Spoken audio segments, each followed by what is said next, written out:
चलिए बच्चों, आज हम लोग कक्षा 7वीं विषय विज्ञान के अंतर्गत अध्याय 10 सजीवों में श्वसन के बारे में आज हम लोग अध्ययन करेंगे। तो सजीवों में श्वसन के बारे में मतलब ये समझ पा रहे हैं कि सजीव क्या है। तो सजीव जो होती है जिसमें जीवन की कल्पना की जा सकती है, तो जिसमें श्वसन की क्रिया, पाचन की क्रिया होती है, तो वो क्या कहलाती है? सजीव के अंतर्गत आती है, जिसमें जीवन हो। अब हम उसमें श्वसन जोड़े हैं, तो श्वसन क्या है? तो उन सजीवों में उस श्वसन की क्रिया कैसे होती है, इसके बारे में आज हम लोग अध्ययन करेंगे। तो सबसे पहले देखते हैं मनुष्यों में श्वसन, है ना। मनुष्यों में श्वसन किस प्रकार से होती है? तो अक्सर हमारे सामने जब ट्रक या ट्रैक्टर धुआं छोड़ते हुए निकलता है, सभी जानते हैं, तो अक्सर हमारे सामने जब ट्रैक्टर या जो ट्रक है वो क्या करते हैं, धुआं छोड़ते हुए निकल लेते हैं, है ना। तो हम क्या करते हैं, नाक बंद कर लेते हैं और या फिर सांस को कुछ समय के लिए रोकते हैं।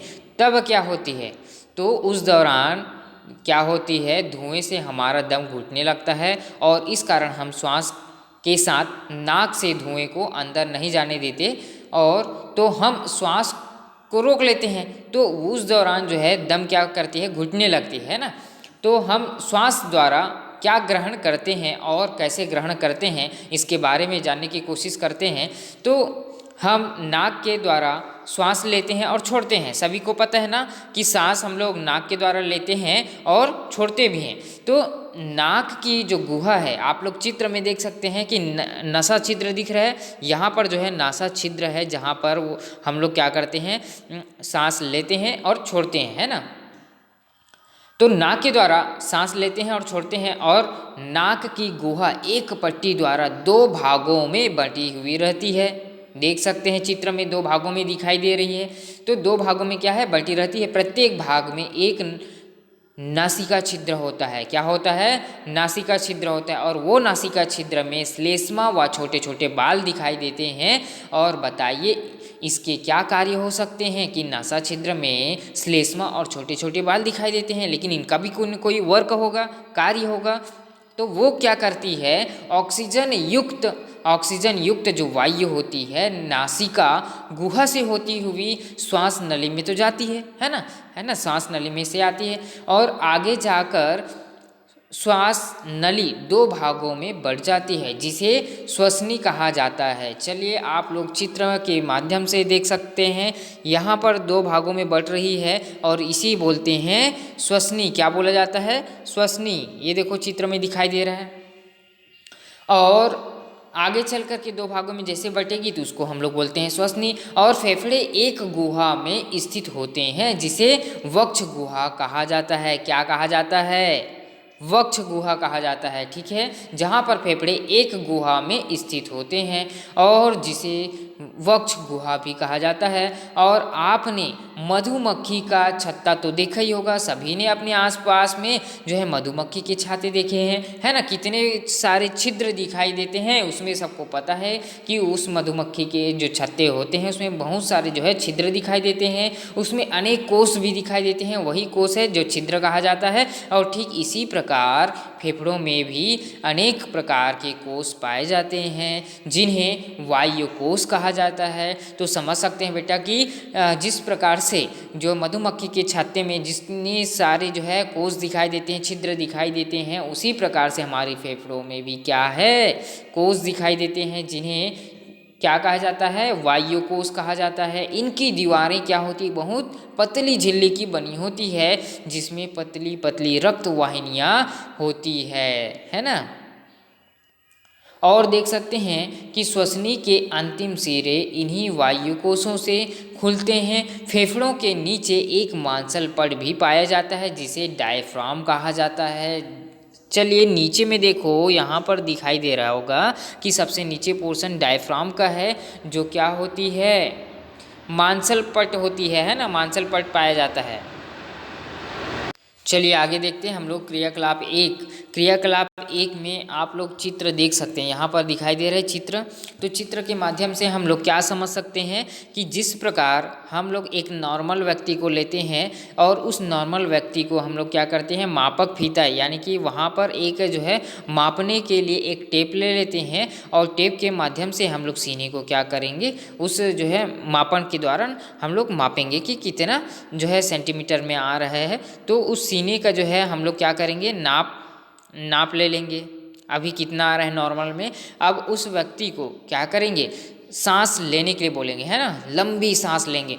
जैसे ही लंबी सांस लेंगे तो उनकी क्या होती है, सीने जो है फूलने लगती है। सीने जब फूल जाएगी तब हम लोग नाप लेंगे।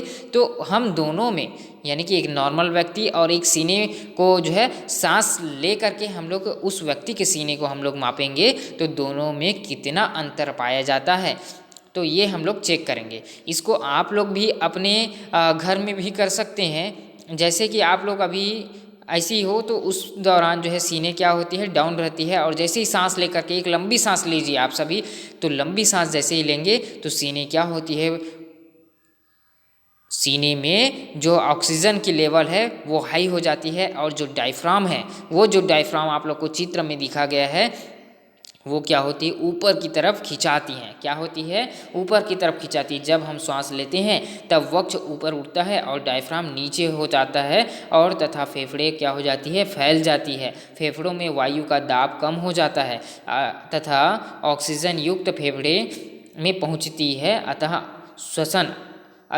श्वसन कहते हैं। और श्वास छोड़ते समय वक्ष नीचे होता है और डायफ्राम ऊपर होता है। तो डायफ्राम जो है ऊपर नीचे होता है और इस कारण फेफड़ों में जो है वायु का दाब बढ़ जाता है और फेफड़े क्या हो जाती है, सिकुड़ जाती है, जिससे फेफड़ों में भरी कार्बन डाइऑक्साइड गैस युक्त वायु बाहर निकल जाती है और इसे क्या कहा जाता है, उच्छ्वसन कहा जाता है। ठीक है, चलिए देखते हैं। तो इस प्रकार जब हम क्या करते हैं, श्वास लेना और छोड़ने की जो क्रिया होती है, श्वास क्रिया, या उसी को श्वासोच्छ्वास कहा जाता है। क्या कहा जाता है, श्वासोच्छ्वास, है ना, श्वासोच्छ्वास भी कहा जाता है और इसी को नॉर्मल में जो है श्वास क्रिया भी कहा जाता है। कोई व्यक्ति 1 मिनट में जितनी बार श्वास लेता है वह उनकी श्वास दर कहलाती है। और जब ऑक्सीजन युक्त वायु फेफड़ों में वायु कोशों में पहुंचती है तब रक्त द्वारा ऑक्सीजन ले ली जाती है तथा पूरे शरीर की कोशिकाओं में पहुंचा दी जाती है और कोशिकाओं में पहुंचकर ऑक्सीजन शर्करा से क्रिया करती है।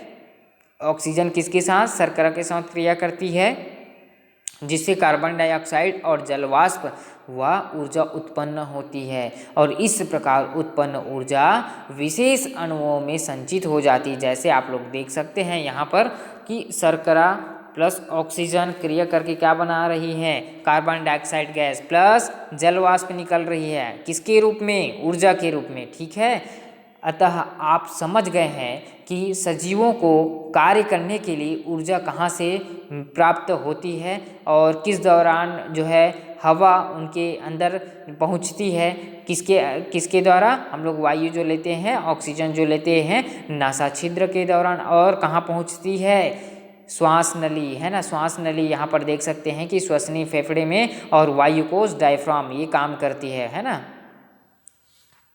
तो हमने समझा कि श्वसन के दौरान ऊर्जा अनेक रासायनिक क्रियाओं के फलस्वरूप उत्पन्न होती है और इन क्रियाओं में एंजाइम क्रिया की गति को बढ़ा देती है और ये रासायनिक क्रियाएं सभी जीवों की कोशिकाओं में संपन्न होती है और इसे कोशिका श्वसन कहा जाता है। कोशिकीय श्वसन बैक्टीरिया से मनुष्य तक सभी के संपन्न होते हैं, सभी में क्या होती है, संपन्न होती है।